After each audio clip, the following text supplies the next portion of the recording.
The Rebel Capitalist Show. I want to try to learn a little bit more about history.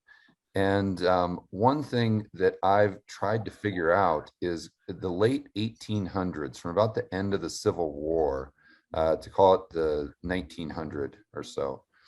I know that the date is hard to come by, but from what I've seen, we had a deflation of about maybe 2%, 3% per year, but nominal GDP actually went up. So did nominal wages, from what I can gather, and even on a per capita GDP. So if you just look at those headline numbers, it would imply that the standard of living would have increased tremendously during that time frame, as far as the lot of the poor and the middle class, because their wages are going up, but their purchasing power is increasing at the same time. But then you hear a lot of people say that that was an extreme depression because of the deflation that we saw. Have you dove into that period of history, and what would your conclusions be? Was that a time in which the poor and middle class, where their lives got a lot better, or did it get worse because of the suffering, because it was a quote unquote depression? Well, those 35 years entailed or comprised many different business cycles. There were busts, there were booms, but if you generalize over the course of those 3.5 decades, I agree with your first observations that there was a persistent undertow in prices. Mm. On some people, it was very hard. For farmers living from hand to mouth, barely making a subsistence income. I felt keenly the nexus of rising railroad freight rates and stable or falling crop prices. But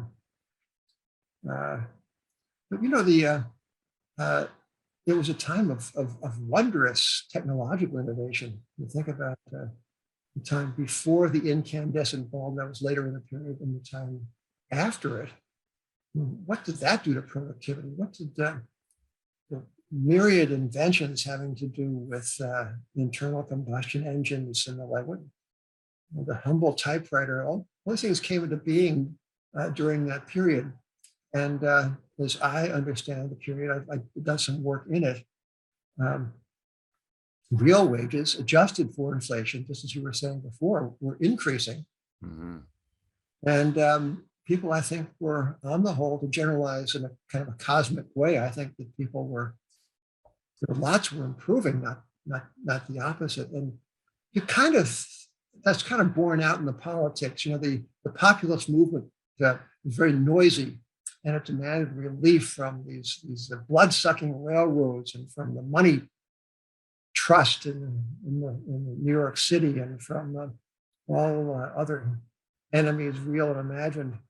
And they put up political candidates to run on a doctrine of free silver, which is a kind of a code for inflation at the time. Mm.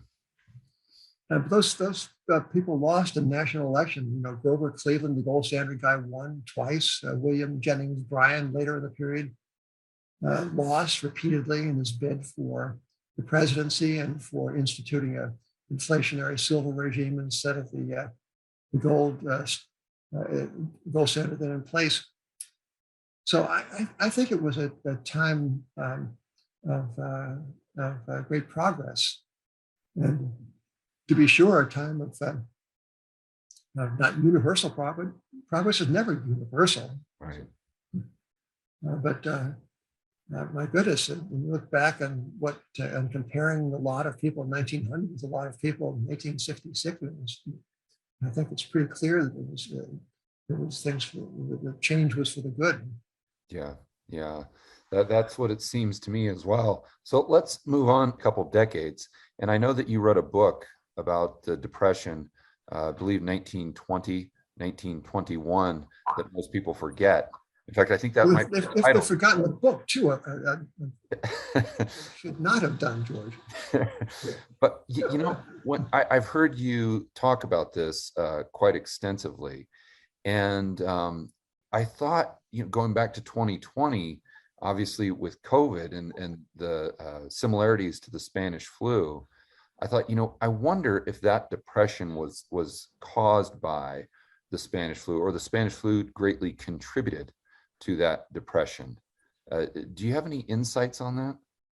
Well, the Depression of 1920 began in the aftermath of America's participation in World War I, and it was a consequence, I believe, of the economic policies that with which we fought World War I. So it's a huge inflation. The Federal Reserve just got into business in 1914, 1915, and so it got right down to work with facilitating the monetization of debt and expanding the money supply to finance the inflation that was part and parcel of almost every war. Yeah. Part of World War I. So the country emerged from this war with the pandemic and with an inflation. The pandemic, died down. Is actually all too apt to description. The mortality of this was brutal, much worse than COVID. But you go back and look at the cover, the journalistic coverage, and the official commentary on the pandemic. It was played down.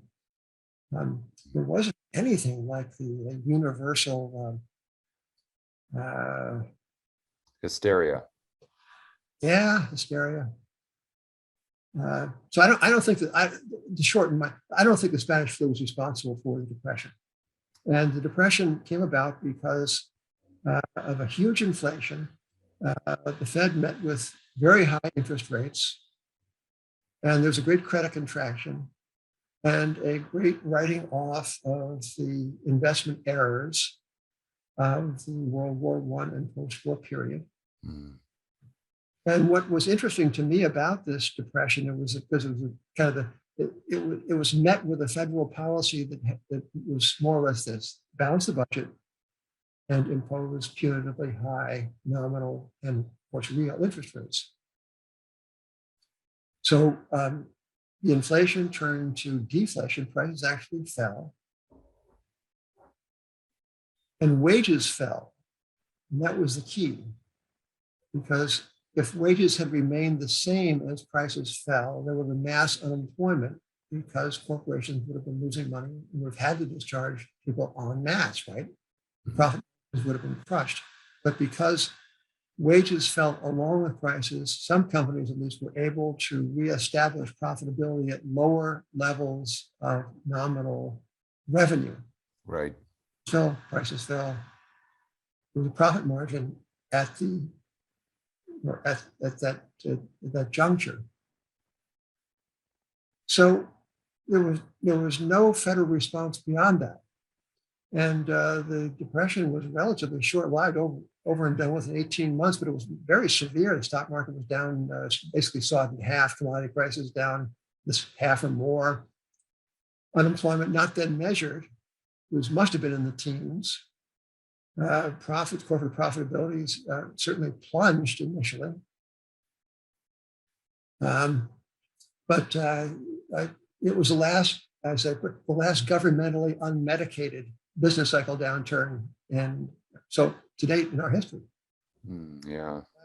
And you compare that with what happened in 1929 through 1946. I say that the Depression did not end in the 1930s. It persisted like a low-level chronic virus. You can't get out of bed in the morning without really wanting to.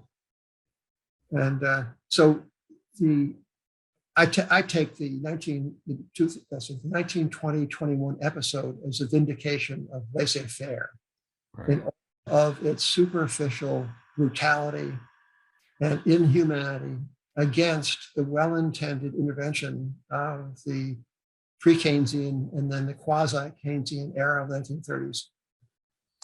What was the debt to GDP going into that depression? Well, it was very high because federal debt was very high to GDP because of the financing of World War I. I think that the federal government had like $1 billion going into the war. Maybe had 20 billion coming out of it. I can't give you an overall debt to GDP ratio. I think that there was a fair amount of private borrowing facilitated by the inflationary environment of the war and its immediate aftermath. Certainly farmers borrowed to expand production as the government urged them to do, fence post to fence post. There was a huge agricultural depression in the wake of that inflation as agricultural prices plunged. The indebted farmers had to liquidate, and they did. Yeah, you're talking about sticky wages.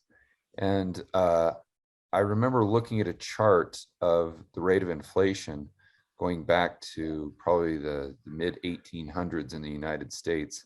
And you can see prior to the 1930s, it's just like a heartbeat. I mean, it goes up and down and up and down, inflation, deflation, inflation, deflation, inflation, deflation. It kind of ends up around zero, or, prices from 1800 to 1900 went down by 50%. But you had a lot of bouts of inflation in there as well. But once you get to the 1930s, you pretty much have almost zero deflation, very, very little, a couple of little blips there in the 1940s, and I think one during the GFC.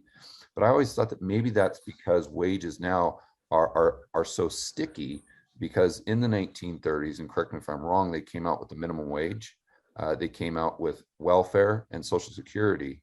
So it's got more government aggregate demand, if you will, when times are tough. And then you've got a floor on the price of wages. Therefore, a business can't, if their revenues go down, instead of staying in business because wages go down, now they just go bust. So then that affects the supply side. Do you think there's anything to that?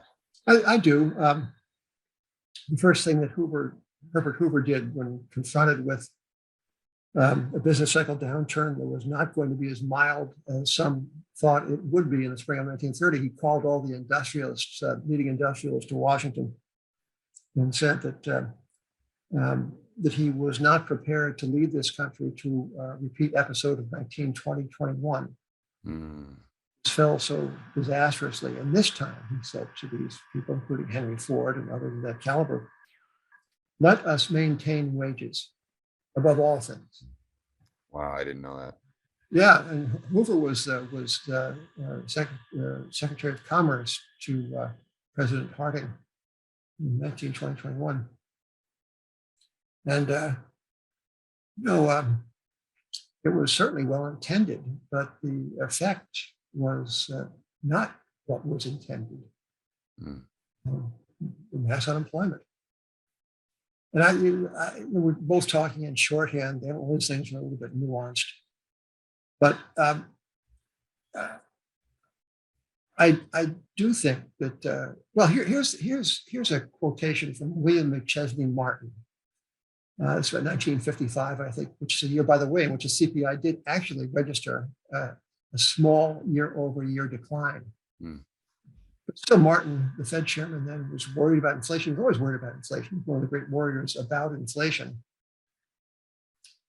And he said something, this is almost a direct quote. He said, and don't forget, he said, the purchasing power of a dollar once lost to inflation is never regained.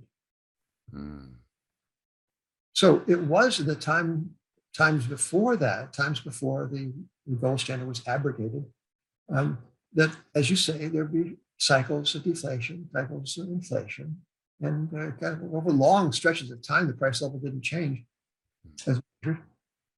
Although the measure of the price level is really much less precise than many people would contend. Yeah. But now, people say, what's the damage today of this transitory 7% inflation? Well, the problem is that 7% is gone. And you're saying that's gone. Right. Nothing. That's what people, they even if it's not like they're going back down. Once you get a high water mark, it's not going back down to where it was in 2019. Even if it flatlined, it's still at that high water mark. If beef goes from $5 to $10, even if it flatlines for the next 2 years, it's still $10. Well, some Terrible. beef can go back down, but the overall basket of things that you're buying is not going to go down. It's going to, yeah. Yeah.